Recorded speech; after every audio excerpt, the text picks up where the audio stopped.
Hello, I'm Roy, and this is the story of owning and sailing my Moody 31 yacht called Mistress Q.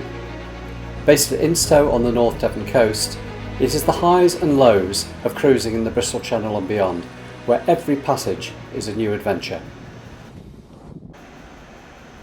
This passage is 161 nautical miles from North Devon Yacht Club at Instow to Plymouth. Time to arrive for a Moody Owners Rally at Plymouth Yacht Haven and the annual fireworks display.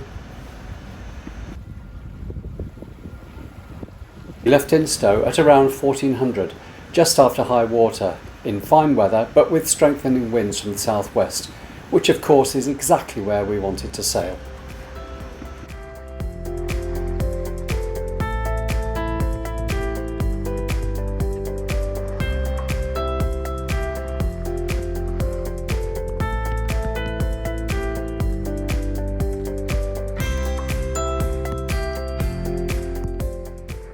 The first problem was the Ray Marine auto helm, which refused to work.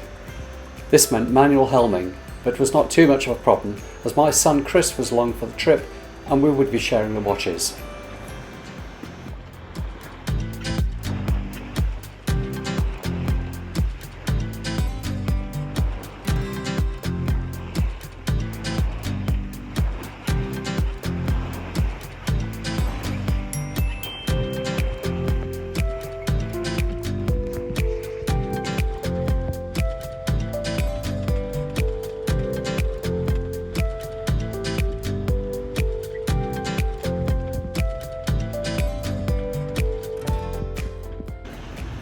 We made good progress across Bideford Bay, rounding Hartland Point, then started to beat into the southwesterly as the sun set, and we settled into the nighttime routine of 3 hours on and 3 hours off watch.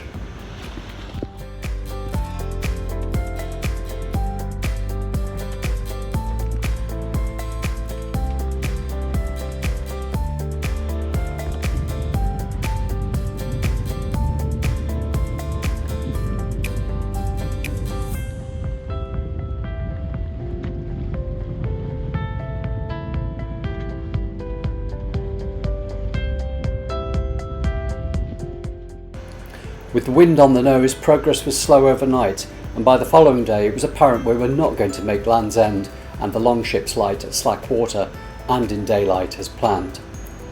The decision was made to sail 3 hours back to Padstow and wait for more favourable conditions.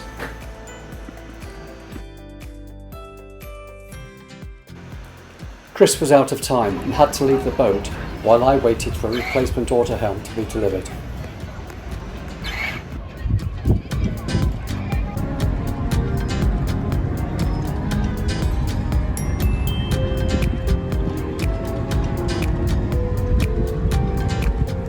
I even had a prime position to watch the lifeboat attend the Sea Sunday celebrations on the quay.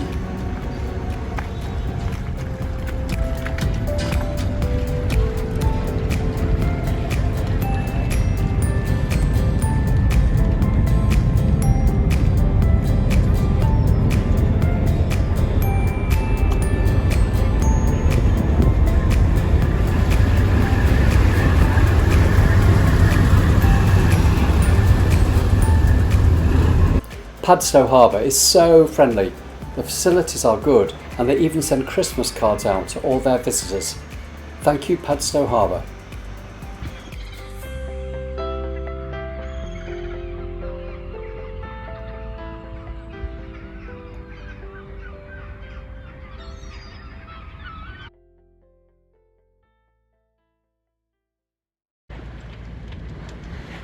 After a weekend in Padstow with fresh supplies on board and the forecast of better weather, I slipped my lines at 05:30 when the lock gates opened and left Padstow with 118 miles to Plymouth. Wind was still force 7 to 8 as I crossed the Doom Bar at high water and turned south towards Land's End. I was now single-handed and was glad I had made bacon rolls before I left, as the sea state was quite rough for the first few hours.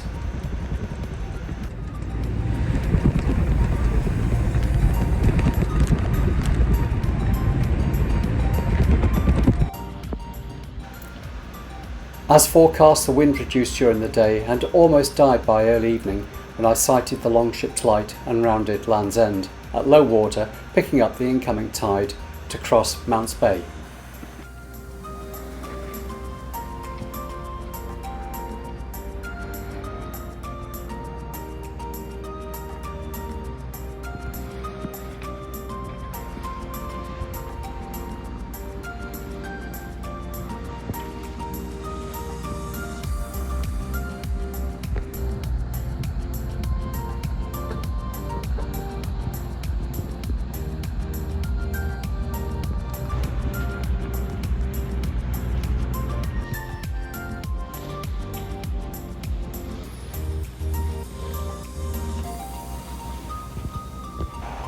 What a difference a day makes. With almost no wind, I was now motor sailing and made good progress towards the Lizard Point.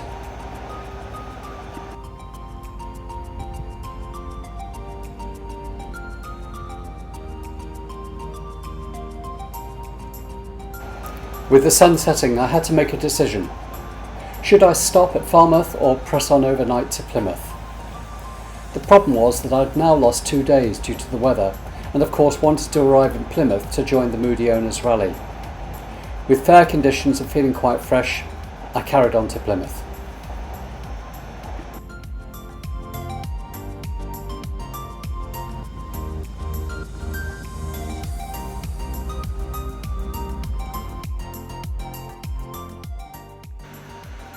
I arrived off Frame Head early in the morning and straight into a fog bank in Plymouth Sound.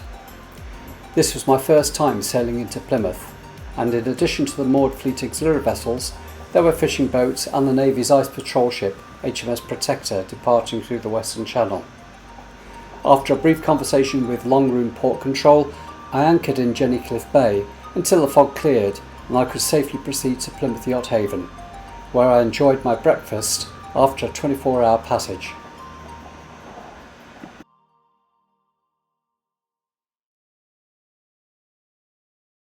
The weather for the Moody Owners pontoon party at Plymouth Yacht Haven was perfect, and it was great to meet Moody owners from the southwest and beyond.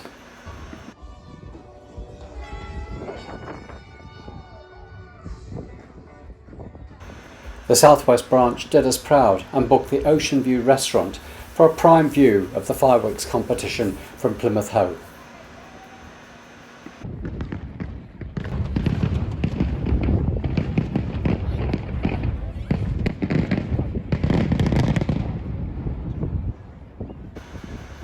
The competition is run over 2 nights in August and is highly recommended if you are visiting Plymouth.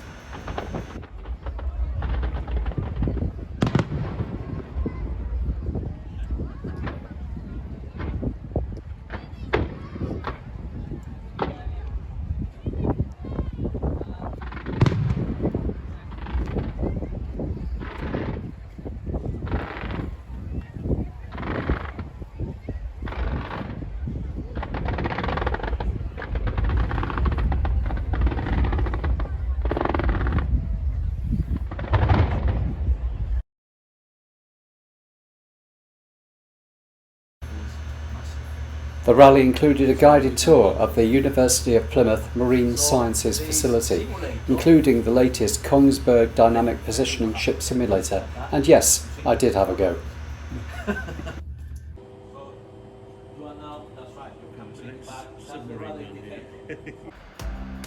After the rally, Plymouth Yacht Haven found me a berth for a month on a seasonal rate, which meant I could invite the family and grandchildren down for some summer sailing.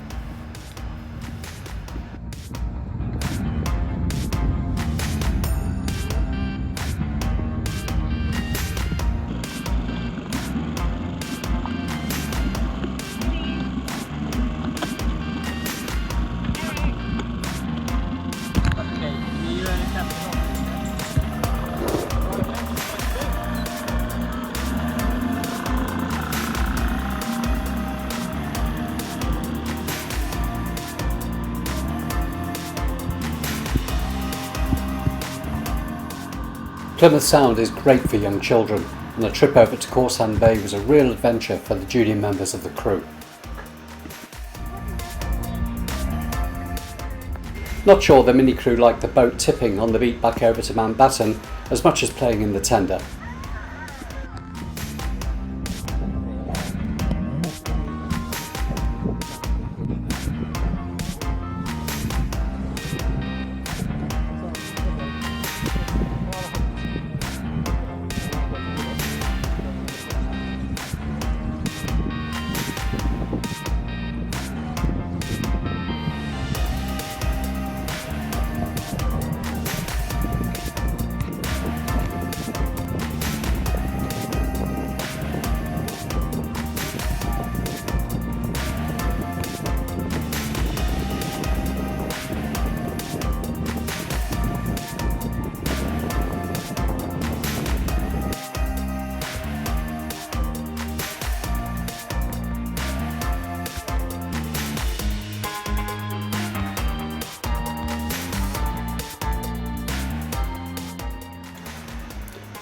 But it was all smiles again when we arrived back on the pontoon for tea in the Bridge restaurant. Thanks Plymouth Yacht Haven, we look forward to being with you again soon. Join me again next time when I make the return passage back to Instow single-handed in episode 6.